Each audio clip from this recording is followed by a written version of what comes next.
Chers compatriotes congolais, nous sommes aujourd'hui samedi 29 décembre 2018. Ne sachant pas de quoi sera fait le lendemain, ni même les surlendemains, j'ai choisi ce jour pour vous adresser anticipativement ce message de paix, traditionnellement effectué le 31 décembre de chaque année. Aujourd'hui, je le fais avec un cœur fragmenté au regard de toutes les menaces qui pèsent sur notre pays, mais aussi à cause de l'incapacité de l'élite politique congolaise à s'accorder pour mettre fin à la souffrance de nos populations. Chers compatriotes congolais, nous voici donc arrivés à seulement quelques heures de la fin de l'année 2018. De ce fait, notre pays s'apprête très prochainement à faire son entrée dans l'année 2019, malheureusement dans les mêmes conditions qu'il y a 363 jours, c'est-à-dire avec à la tête de l'État, malheureusement, Joseph Kabila Kabange, comme président de la République, avec à la tête de l'Assemblée nationale, Aubin Minakou,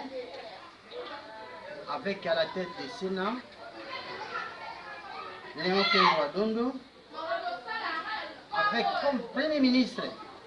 Bruno Tshibala qui dirige le même gouvernement qu'il y a 12 mois passés, avec comme gouverneur de la ville-province de Kinshasa, André Kibuta, mais aussi partout ailleurs, dans des postes à travers tout le pays, des individus peu soucieux des conditions sociales de notre peuple, des individus sans cœur et sans scrupules qui pillent les richesses nationales, violent les droits de l'homme et foulent aux pieds la Constitution et les lois de la République. Et pourtant, tous devraient quitter leurs fonctions respectives depuis 2016, car arrivés en fin mandat, et pour le Sénat depuis 2012. Chers compatriotes congolais, je vous adresse ce message de vœux à un moment particulièrement décisif, un moment douloureux où deux forces sont en confrontation dans notre pays, à savoir d'une part les forces dédiées qui combattent pour la justice, l'amour du prochain et le respect des droits de l'homme, et d'autre part les forces des ténèbres, derrière lesquelles se rangent de faux serviteurs de Dieu revêtus de la peau d'agneau, reconnaissables par leurs actes,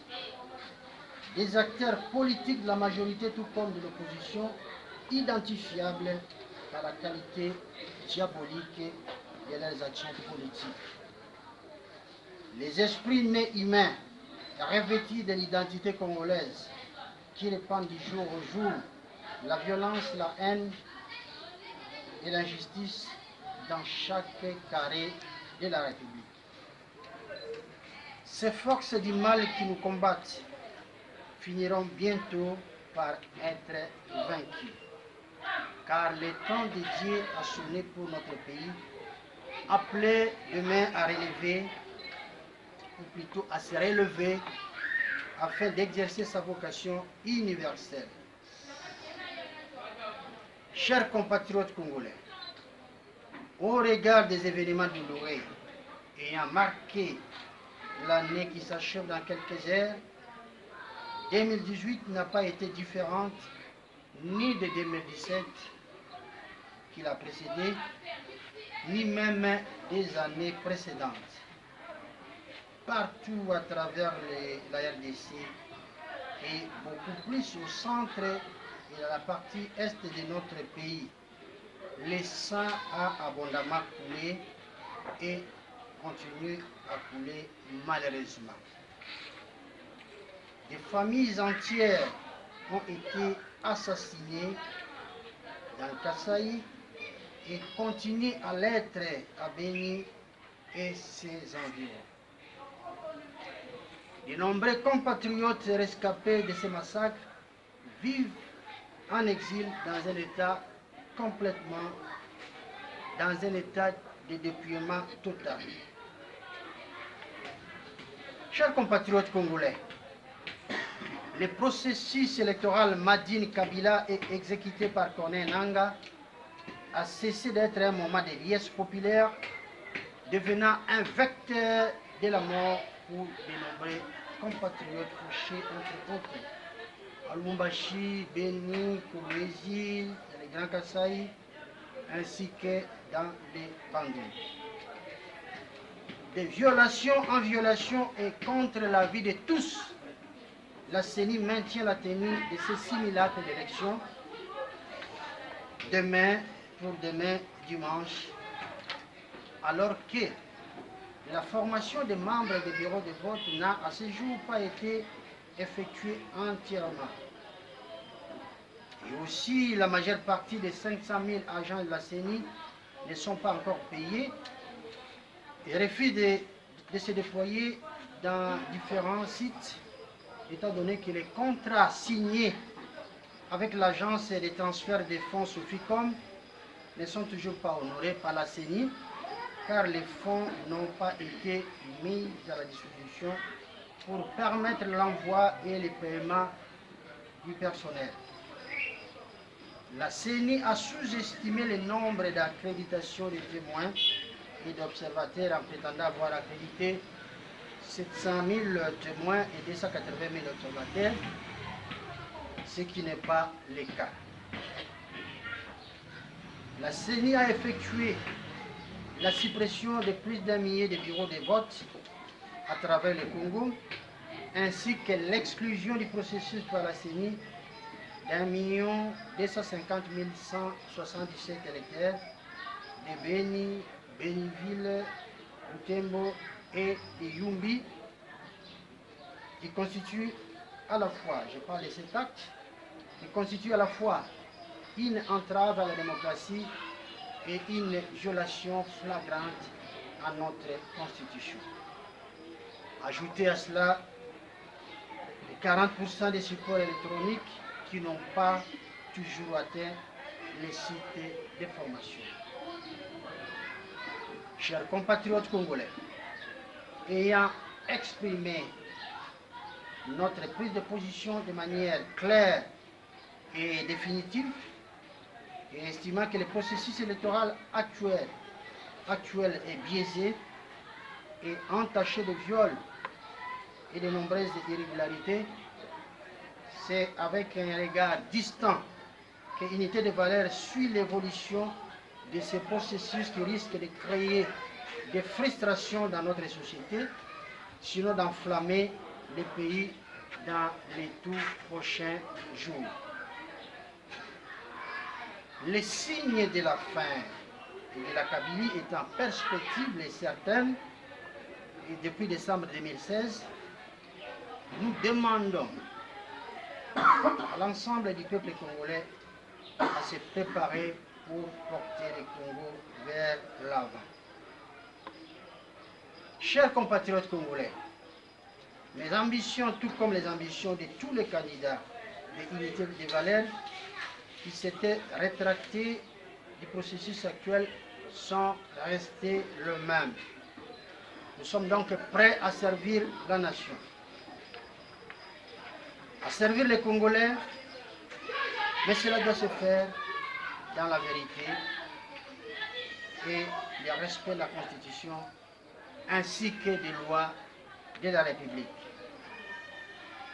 Chers compatriotes congolais, en ce jour de fin d'année, je pense particulièrement à mes enfants et mes petits-enfants dont les préoccupations nationales m'ont empêché de les voir des années durant. Je salue la bravoure de chaque membre du parti et plus particulièrement de mon directeur de cabinet en mission permanente en Suisse, à toutes les structures des unités de valeur et enfin aux membres de mon cabinet qui sont tous solidement engagés pour la République, sans oublier les membres de tous les staffs élargis. Il faut, chers compatriotes congolais, absolument à notre pays, un nouveau départ qui puisse permettre à l'unité des valeurs d'appliquer son projet de société qui consistait à reconstruire l'homme congolais, à les remettre au travail afin de permettre à chaque citoyen de mettre sa force, son savoir-faire, son intelligence, son expertise, son expérience au bénéfice de la nation, afin de faire de la RDC un pays fort et stable au cœur des 5 continents. Retrouver la liesse populaire qui caractérisait l'ambiance traditionnelle des fêtes de Noël et de Nouvel An dans nos familles devient un rêve éloigné que nous devons, mesdames et messieurs, coûte que coûte, retrouver. C'est ainsi que je ne vous dis pas bonne fête parce que le cœur de chacun de vous n'y est pas à la fête. Mais en mon nom, à celui de mon épouse, ici présente, à celui de tous les staffs et unités de valeurs qui m'entourent, je vous présente, chers compatriotes, nos vœux de paix, de courage et de détermination. Que 2019 apporte la liberté, la paix sociale, la santé, la tranquillité et l'abondance. Que Dieu veille sur la République démocratique du Congo, que Dieu combat pour la République démocratique du Congo, que Dieu libère la République démocratique du Congo, que Dieu bénisse la République démocratique du Congo. Je vous remercie.